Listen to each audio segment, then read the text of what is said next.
और अब आपको सीधा लिए चलते हैं, प्रधानमंत्री नरेंद्र मोदी बोल रहे हैं विश्व आयुर्वेद सम्मेलन में। खुद को लगता है भाई अब इससे तो कुछ चलने वाली गाड़ी नहीं है,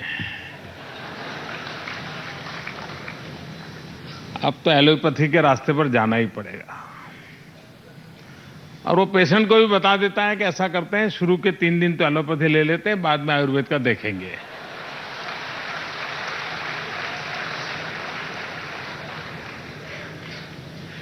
मैं समझता हूं कि आयुर्वेद के सामने ये सबसे बड़ी चुनौती ये मानसिकता है।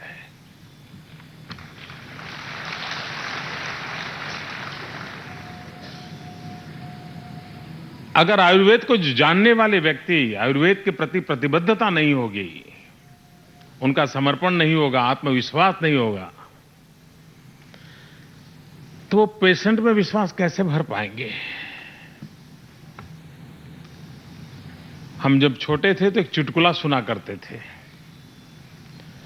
कि कोई यात्री किसी शहर में गया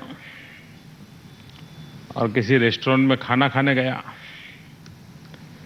और फिर उसने पूछा मालिक कहाँ है, तो उसने कहा मालिक सामने वाली होटल में खाना खाने गए हैं।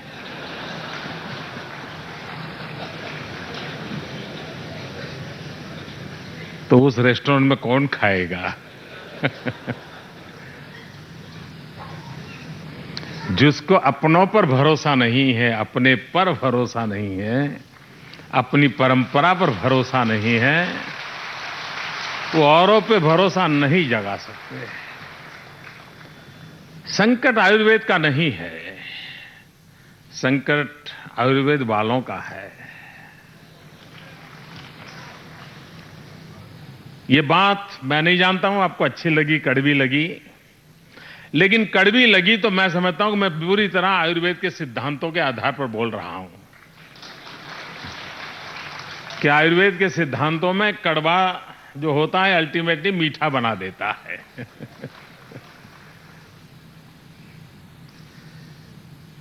बहुत से लोगों से मैं मिलता हूं, बहुत से लोगों से बातें करता हूं। मैं पिछली बार एक बार जब मैं गुजरात में मुख्यमंत्री था तो मैंने पूरे देश में से आयुर्वेद के विशेषज्ञों को बुलाया था।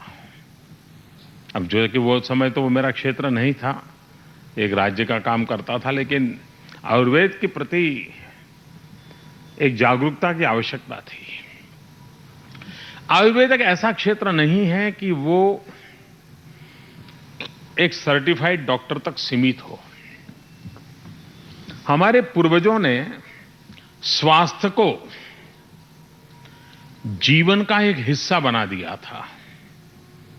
आज हमने जीवनचर्या और स्वास्थ्य के लिए कहीं आउटसोर्स किया हुआ है।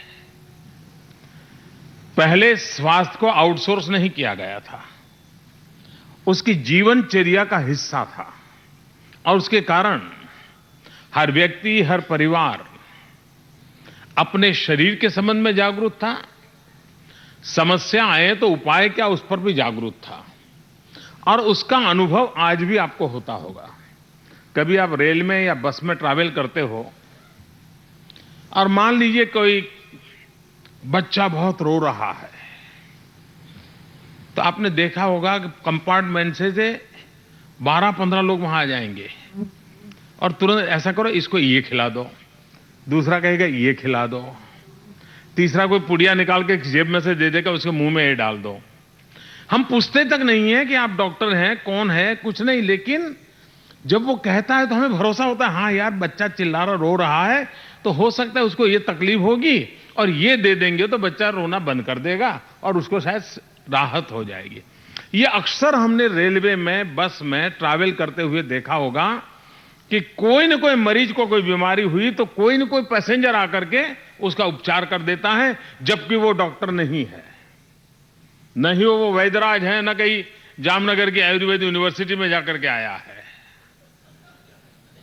पर चूंकि हमारे यहां ये सहज स्वभाव बना हुआ था, परंपरा से स्वभाव बना हुआ था, और इसलिए हमें इन चीजों का कुछ न कुछ मात्रा में समझ थी। धीरे धीरे हमने पूरा हेल्थ सेक्टर आउटसोर्स कर दिया। कुछ भी हुआ तो कहीं से एडवाइस लेनी पड़ती है, कंसल्टेशन करना पड़ता है और वो फिर जो कहे उस रास्ते पर चलना पड़ता है। ठीक हो गए तो ठीक है, नहीं हुए तो दूसरे के पास चले जाते हैं, कंसल्टेंसी बदल देते हैं। इस समस्या का समाधान, इसकी पहली आवश्यकता ये है कि मैं अगर आयुर्वेद क्षेत्र का विद्यार्थी हूं, या मैं आयुर्वेद क्षेत्र का डॉक्टर हूं, मैं आयुर्वेद क्षेत्र का टीचर हूं, या मैं आयुर्वेद क्षेत्र में मेडिसिन का मैन्युफैक्चरिंग करता हूं, या मैं होलिस्टिक हेल्थ को प्रमोट करने वाला हूं, मैं किसी क्षेत्र से हूं, उसमें मेरा कोई कॉम्प्रोमाइज नहीं होना चाहिए। मेरी 100% प्रतिबद्धता होनी चाहिए। और अगर हम 100% प्रतिबद्धता लेकर चलते हैं, आप देखिए परिणाम आना शुरू हो जाएगा। कुछ न कुछ कारण, नेगेटिव कारण ऐसे पैदा हुए हैं कि जिसके कारण परेशान लोग, थके हारे लोग जिस रास्ते पर चल पड़े थे वहां से वापस लौट करके बैक टू बेसिक तरफ जा रहे हैं, होलिस्टिक हेल्थ केयर के नाम पर। उनको लग रहा है कि भाई आज का जो मेडिकल साइंस है शायद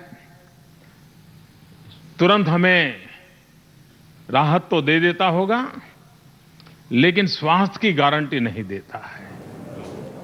आज दिल्ली में विश्व आयुर्वेद सम्मेलन का आयोजन हुआ, जहां प्रधानमंत्री नरेंद्र मोदी आयुर्वेद का महत्व बता रहे हैं। हम चल लौट रहे हैं।